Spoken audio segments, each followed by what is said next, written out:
For I know the plans that I have for you, declares the Lord, plans to prosper you and not to harm you, plans to give you hope and a future. So Scott, when he was born, he changed my life. That night, I cried all night long. It was the longest night of my life. The next morning, I turned to what I learned in Sunday school, and it's all in Genesis 1.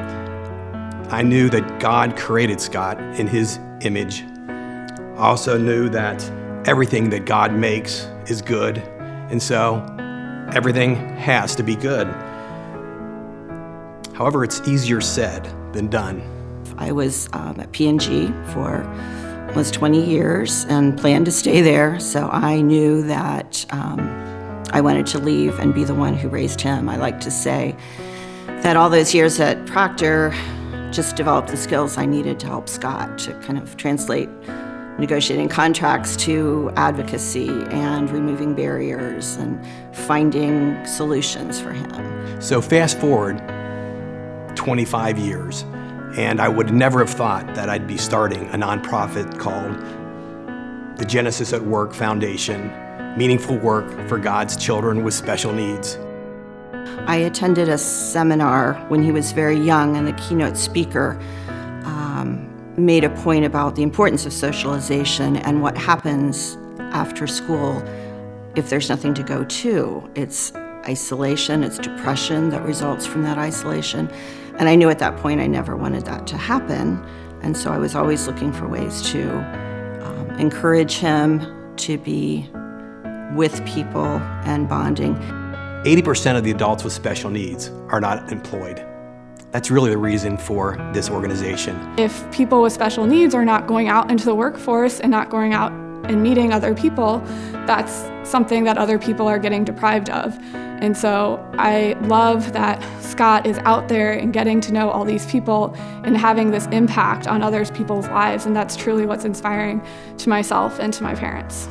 I believe every human being has the right to flourish, and that we should help create opportunities for that. Work, and meaningful work, gives a person an opportunity to have relationships, to have a sense of accomplishment, to have meaning.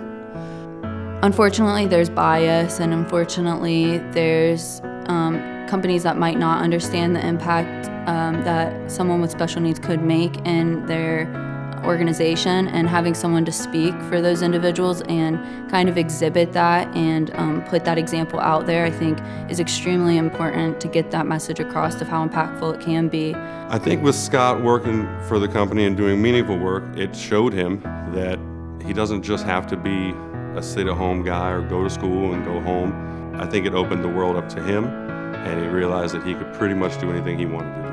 The more success stories, the more that this is promoted, that people such as Scott, that how productive and how meaningful they can impact people, and much less have an occupation or a job day to day. I mean, that's important for Scott. But I'm looking at it from the other thing, is that what Scott learned by being a part of our group and team is going to help him, but he's helping us without even knowing that he's helping us. I know that work for Scott has brought more meaning and purpose in his life. This organization has exceeded my expectations. I'm amazed at the people who are connected with this mission and who are willing to jump in and help. To us, special needs wouldn't do anything to describe Scott. To us, he's just another one of our guys. He's there with us, and he's just our guy, no matter what.